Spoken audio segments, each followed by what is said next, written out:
മറ്റൊരു വാർത്തയിലേക്ക്. കോഴിക്കോട് മെഡിക്കൽ കോളേജിലെ മരുന്ന് ക്ഷാമം പരിഹാരമില്ലാതെ നീളുമ്പോഴും ആശുപത്രിയിൽ പുതിയ നിയമനങ്ങൾ നടത്താനുള്ള ശ്രമത്തിലാണ് ആരോഗ്യവകുപ്പ്. സ്ഥിരം തസ്തികയിലുള്ളവരെ പരമാവധി ഒഴിവാക്കി പിൻവാതിലിലൂടെ താൽക്കാലികക്കാരെ തിരികെ കയറ്റാനുള്ള നീക്കമുണ്ടെന്നും ആരോപണം ഉയരുന്നുണ്ട്. വിവരങ്ങളുമായി അനഘ ഹർഷൻ ചേരുകയാണ്. അനഘ, എങ്ങനെയാണ് ഈ അനധികൃത നിയമനത്തിന് ശ്രമം നടക്കുന്നത്?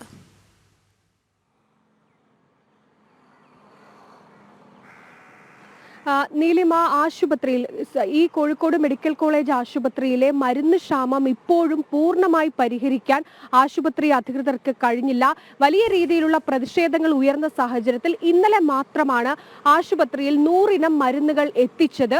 എങ്കിൽ പോലും ഇന്ന് രാവിലെയും ആശുപത്രിയിലെ ഒരു കാഴ്ച എന്ന് പറയുന്നത് ആശുപത്രിയിലുള്ള ന്യായവില സ്റ്റോറിൽ നിന്ന് മരുന്ന് വാങ്ങാനെത്തി അവിടെ മരുന്നില്ലാത്തതിന്റെ പേരിൽ തൊട്ടടുത്ത അല്ലെങ്കിൽ ആശുപത്രിക്ക് പുറത്തുള്ള മരുന്ന് ഷോപ്പുകളിൽ പോയി അവിടെ നിന്ന് വലിയ വില കൊടുത്ത് മരുന്ന് വാങ്ങേണ്ട ഗതികേട് ഇപ്പോഴും ആശുപത്രിയിൽ തുടരുകയാണ്. നേരത്തെ നമ്മൾ പറഞ്ഞതുപോലെ തന്നെ 80 കോടി രൂപയാണ് ആശുപത്രിക്ക് മരുന്ന് നൽകിയതിന്റെ പേരിൽ മരുന്ന് വിതരണക്കാർക്ക് ആശുപത്രി നൽകാനുള്ളത്. അങ്ങനെ വലിയ രീതിയിലുള്ള പ്രശ്നങ്ങൾ ആശുപത്രിയിൽ നിലനിൽക്കുകയാണ്.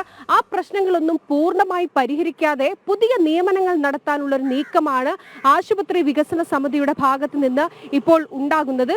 ഈ മാതൃ ശിശു സംരക്ഷണ കേന്ദ്രത്തിലെ ഡാറ്റ എൻട്രി ഓപ്പറേറ്ററെ നിയമിക്കാനാണ് ഇപ്പോൾ ആശുപത്രി വികസന സമിതിയുടെ ഭാഗത്ത് നിന്ന് നീക്കം ഉണ്ടാകുന്നത്. സാധാരണ മുൻ വർഷങ്ങളിലൊക്കെ തന്നെ ആശുപത്രിയിലെ ഈ അറ്റൻഡർ തസ്തികയിലൊക്കെ തന്നെ ഉള്ളവരെയാണ് ഇതിലേക്ക് നിയമിച്ചിരുന്നത്.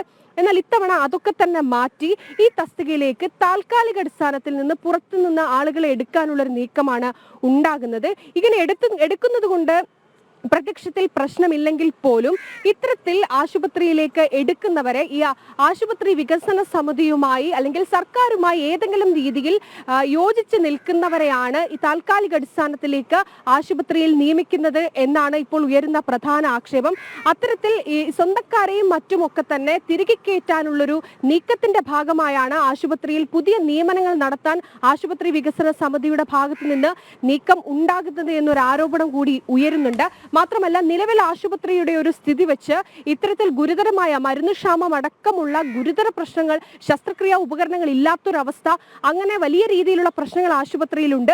ഈ സാഹചര്യത്തിൽ പുതിയ നിയമനം നടത്തുന്നതിലാണ് ഒരാശങ്ക. അല്ലെങ്കിൽ അവരുടെ ഈ ബന്ധുക്കളെയും മറ്റുമൊക്കെ തന്നെ തിരികെ കയറ്റാനുള്ള ഒരു നീക്കത്തിന്റെ ഭാഗമാണ് ഈ പുതിയ നിയമനം. പെട്ടെന്നുള്ള പുതിയ നിയമനം, അത് താൽക്കാലിക അടിസ്ഥാനത്തിലാണെങ്കിൽ പോലും അവരെ തിരികെ കയറ്റാനുള്ളൊരു നീക്കം ഉണ്ടാകുന്നത്. ഇതിനെതിരെ വലിയ പ്രതിഷേധവും ഈ ഒക്കെ തന്നെയാണ് ഉയരുന്നത്.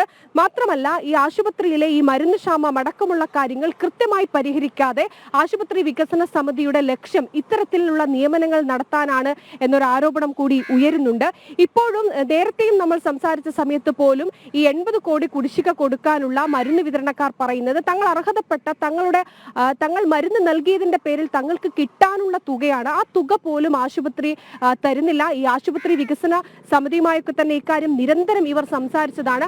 അതിലൊന്നും തന്നെ ഈ വികസന സമിതിക്ക് വലിയ രീതിയിലുള്ള ഒരു പ്രവർത്തനം അല്ലെങ്കിൽ മരുന്ന് വിതരണക്കാരുമായി സംസാരിച്ച് അവരുടെ പ്രശ്നം പരിഹരിക്കുന്നതിലേക്കൊന്നുമല്ല ആശുപത്രി വികസന സമിതിയുടെ ഇപ്പോഴത്തെ നോട്ടം. അവർക്ക് പുതിയ നിയമനം അതായത് അനഘ, ഈ പിൻവാതിൽ നിയമനത്തിന്റെ പുറകിൽ എന്താണ് എന്നുള്ളതൊക്കെ നമുക്ക് പകൽ പോലെ വ്യക്തമാണ്. തീർച്ചയായും രാഷ്ട്രീയ ബന്ധങ്ങൾ അടക്കം കാണുമല്ലോ ഇങ്ങനെ നിയമിക്കപ്പെടാൻ ആഗ്രഹിക്കുന്നവർക്ക്.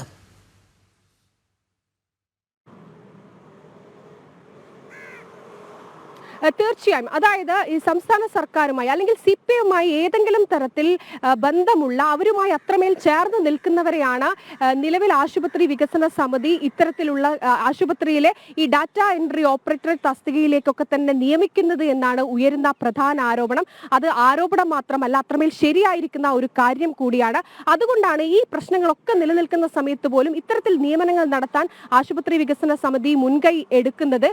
മാത്രമല്ല, ഈ മുൻപ് തന്നെ ഇത്തരത്തിൽ ആശുപത്രിയിലുള്ള പല നിയമനങ്ങളും ഈ CPI-യുമായി ബന്ധപ്പെട്ട സർക്കാർ ആളുകളെയാണ് തിരികെ കയറ്റാൻ ശ്രമിക്കുന്നത് എന്നൊരു ആരോപണവും ഉയർന്നിരുന്നു. ഈ പ്രതിപക്ഷ പാർട്ടികളൊക്കെ തന്നെ അത് ചൂണ്ടിക്കാണിക്കുകയും ചെയ്തിരുന്നു. പക്ഷേ ആശുപത്രിയുടെ ഭാഗത്തു നിന്നോ വികസന സമിതിയുടെ ഭാഗത്തു നിന്നോ ഒരു ഇതുമായി ബന്ധപ്പെട്ട ഒരു പ്രതികരണവും ഉണ്ടാകുന്നില്ല എന്നതാണ്.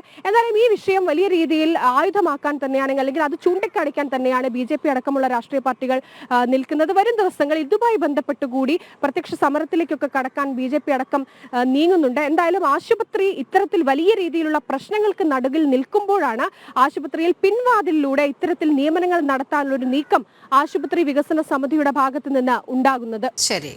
കോഴിക്കോട് മെഡിക്കൽ കോളേജിലെ മരുന്ന് ക്ഷാമം പരിഹാരമില്ലാതെ നീളുമ്പോഴും ആശുപത്രിയിൽ പുതിയ നിയമനങ്ങൾ നടത്താനുള്ള താൽപര്യം മാത്രമാണ് ആരോഗ്യവകുപ്പിനുള്ളത്. വിവരങ്ങളാണ് അനഘ പങ്കുവച്ചത്.